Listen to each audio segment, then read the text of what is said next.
जय हिंद दोस्तों, यूपीएससी हिंदी में आप सभी का बहुत बहुत स्वागत है। और यूपी पीसीएस आयोग की तरफ से एक बहुत बढ़िया आप कह सकते हैं न्यूज़ आई है। जो लोग खास तौर पे एग्जामिनेशन की तैयारी कर रहे हैं तो सबकी ये चाहत होती है कि नौकरी मिल ही जाए। आप सभी को पता होगा कि आयोग जो यूपी पीसीएस का है वो एकदम अपने आप को यूपीएससी के तर्ज पे चेंज कर रहा है।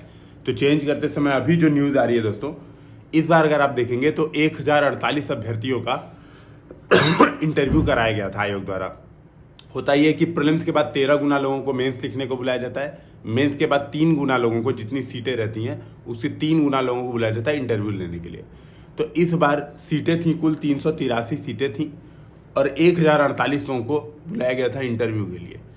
उसमें से 684 लोग बाहर हो गए थे, 364 लोगों को, ठीक है, 364 लोगों को सफल घोषित किया गया था। तो ये आयोग का इस बार का है।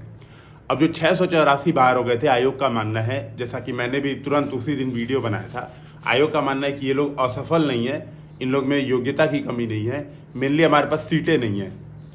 तो हम क्या करें?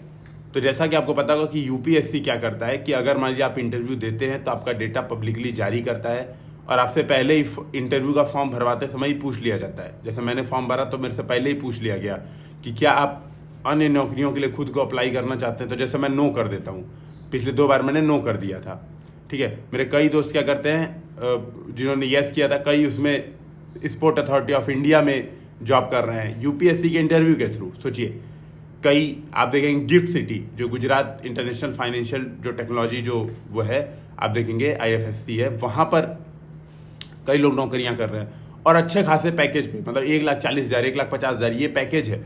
तो कई एनटीपीसी में जॉब कर रहे हैं, कई एसवीजेएनएल है ना, जो सतलुज जो प्रोजेक्ट है उसमें काम कर रहे हैं, जो कि यूपीएससी इंटरव्यू से उनको कॉल आई थी। तो आप इस बात को समझ सकते हैं दोस्तों कि ये जो डिसीजन है, आयोग का भी ये डिसीजन है कि ये जो 684 लोग हैं जो इंटरव्यू के बाद चयनित नहीं हो पाए, अब से क्या करेगी ये प्रक्रिया अभी श्योर नहीं है। नव भारत टाइम्स की ये न्यूज़ है, अभी श्योर नहीं है कि 2022 से लागू की जाएगी कि 2023 से। आयोग इनका डेटा बना रहा है 2023 से, तो श्योर है कि इनका डेटा पब्लिक किया जाएगा। इनसे पूछा जाएगा कि क्या आप किसी अन्य नौकरी में काम करने के इच्छुक हैं।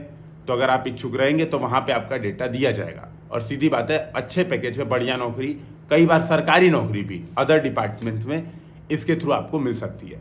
तो ये बहुत अच्छा न्यूज़ है आयोग के द्वारा और ये प्रयास होना ही चाहिए। मैं खुद कहता हूँ कि जो 684 लोग बाकी हैं उनमें कोई कमी नहीं है, उनमें बस यही कमी है कि सीटें नहीं थी, ठीक है। प्रॉपर प्री दिया, प्रॉपर मेंस दिया, प्रॉपर इंटरव्यू दिया, थोड़ी सी कमी रह गई, लेकिन कोई नहीं, हिम्मत नहीं हारना। इस बार तो बहुत अच्छी न्यूज़ आई है। एक जो और आयोग से रिक्वेस्ट है वो ये है कि कृपया वेटिंग लिस्ट भी जारी कीजिए।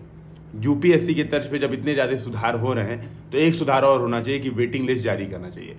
कई हमारे दोस्त होते हैं जो एसडीएम के पोस्ट पे पहले नहीं सेलेक्ट हो पाते हैं, या फिर मान लीजिए डीएसपी के पोस्ट पे सेलेक्टेड है, अगली बार फिर से एसडीएम की पोस्ट के लिए ट्राई करते हैं। तो अगर उनका एसडीएम हो जाता है तो जो डीएसपी की पोस्ट खाली हुई उसके लिए तो वेटिंग लिस्ट दीजिए। कुछ करिए ऐसा कि 1 साल की भर्ती को मर्ज करिए आगे पीछे, ताकि अधिक से अधिक नियुक्तियां हो सकें और नियुक्तियों में दोहराव कम हो। जैसे मेरा ही एग्जाम्पल है, जैसे मैंने 2020 में जो अपनी जॉब छोड़ी, ये मेरी गलती नहीं भाई, मुझे मनपसंद सीट नहीं मिलेगी तो मैं कैसे नौकरी करूंगा। तो ये अब आयोग को ध्यान रखना है कि वो क्या करे, इसमें वेटिंग लिस्ट दे कि ठीक है इतने समय तक जो नहीं ज्वाइन कर रहा है तो उसके नीचे वाले लोगों को बुलाया जाए। यूपीएससी भी वेटिंग लिस्ट देता है, यूपीएससी के क्राइटेरिया अलग हैं वेटिंग लिस्ट के, नो डाउट, मैं ये नहीं कह रहा हूँ कि एकदम सेम क्राइटेरिया है। यूपीएससी भी वेटिंग लिस्ट देता है हर बार। आयोग को भी ऐसा कुछ नियम कानून बनाना चाहिए कि वेटिंग लिस्ट एटलीस्ट कुछ 10% 15% अभ्यर्थी जो 684 हैं तो 10% मतलब 60, इतना एटलीस्ट वेटिंग लिस्ट में इनको रखना चाहिए, जो कि रिजल्ट यूपीएससी भी इनका रिजल्ट 6 महीने 5 महीने बाद देता है। ऐसा ही कुछ आयोग को भी प्रक्रिया करनी चाहिए। कमेंट सेक्शन में आप बताइए कि आप इस मेरी बात से, वेटिंग लिस्ट वाली बात से सहमत है कि नहीं, और आयोग को इसके लिए कुछ प्रस्ताव या फिर लेटर या फिर कुछ ऐसा भेजा जाए, चल के बात की जाए, क्या किया जा सकता है इसके लिए कमेंट सेक्शन में बताइए जो लोग जानकार लोग हैं, ठीक है। और ये काम आयोग के द्वारा बहुत सराहनीय है, सुधार हो रहा है, ठीक है। फिर मिलते हैं हम लोग। जय हिंद, जय भारत।